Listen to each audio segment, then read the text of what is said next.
Hi guys, আবার এসে গেছি আমরা নিউ ব্লগ নিয়ে।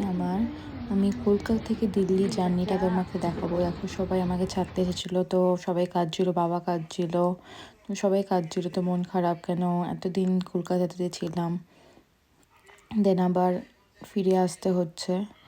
তো এয়ারপোর্টে ওয়েট করছিলাম, কেন 8টা থেকে আমাদের ফ্লাইট ছিল, বাট ওটা ডিলে ছিল। তো বসে বসে কী করব, টাইম পাস করছিলাম। তো কেন আমাদের অনেক লেট করছিলো, তো সেদিনকে প্রচুর ভিড় ছিল এয়ারপোর্টে।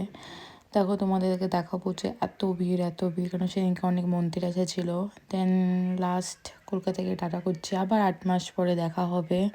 খুব মন খারাপ হচ্ছিলো, সবাইকে ছেড়ে আসলাম, তার ছেড়ে আমার বুকি আমার ডগকে বেশি ছেড়ে আসতে আর বেশি কষ্ট হয়। দেন ফ্লাইটে উঠতে না উঠতে আমাদেরকে কফি অ্যান্ড স্যান্ডউইচ দিয়ে দিলাম, একটু খেয়ে দেন একটু ঘুমালাম। একটু ঘুমে আমরা ওই 11:30টার সময় দিল্লিতে ল্যান্ড করলাম। দেন উবেরের দিকে যাচ্ছিলাম, কেন উবের ধরতে হতো, কেন আমাদের হোটেল চেকিং ছিল পার্ক হোটেলে। দেন তোমাদেরকে পার্ক হোটেলে ঢুকে আমি একটুখানি রুম ট্যুরটা ছোটো করে দিয়ে দিলাম। যে খুব সুন্দর ছিল, ছোট রুম, কিন্তু খুব ভালো ছিল, কমফোর্টেবল ছিল রুমটা। দেন ঘুমিয়ে উঠতে হলো সকালবেলায় ব্রেকফাস্টের জন্য, কেন 10:30টায় ব্রেকফাস্ট শেষ হয়ে যাবে বলে। তো একটু তাড়াতাড়ি করে ব্রেকফাস্ট করে নিয়েছিলাম, কিন্তু খাবারগুলো ভালো ছিল, নো ডাউট ঠিকঠাক ছিল। তো অনেক আইটেম ছিল। দেন একটু ভিডিও তুললাম, তোমাদের সাথে দেখাচ্ছি যে খেলাম। তখন আমার হাজব্যান্ড বলছিল, হ্যাঁ নাটক শুরু হয়ে গেলো তোর, এইসব বলছিল, হাসাচ্ছিল। দেন তাড়াতাড়ি করে রেডি হতে হলো, কেন আমার মেজমা নয়ডাতে ছিল, তো নয়ডাতে মিট করতে যাচ্ছিলাম, সারপ্রাইজ দিতে। দেন সেদিনকে মাদার্স ডে ছিল বলে, তো ওখানে ফ্লাওয়ার ছিল, তো একটুখানি ফুল কিনেছিলাম মেজমার জন্য মাদার্স ডে, আর কিছু গিফট কিনেছিলাম। দেন মেজমা নিচে দাঁড়িয়ে ছিল ফ্ল্যাটের নিচে। দেন মেজমাকে বলছিলাম আমি ব্লগিং স্টার্ট করব, তাই জন্য তোমার ভিডিও তুলছি।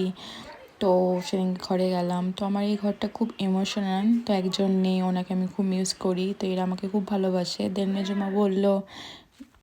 মেজমা বললো যে একটু শপিং করে আসি। দেন ডিএলএফে গেছিলাম, খুব সুন্দর জায়গাটা ছিল।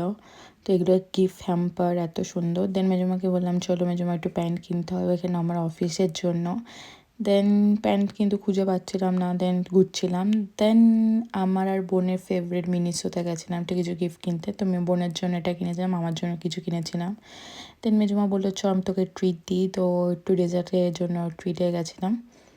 তো দেন মেজমা আমাকে নিয়ে গেছিলো কালসাংয়ে, খুব ফেভারিট আমার জায়গা বলতে পারো। এখানে আমি গেলে সবসময় মোমোটা আমি ট্রাই করবোই, থুপ্পা।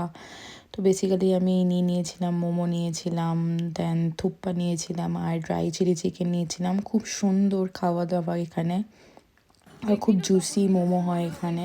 লিটারালি আমার আর বোনের ফেভারিট জায়গা বলতে পারো, কেন যখনই দিল্লি যাই আমি তো এটা ট্রাই করবই।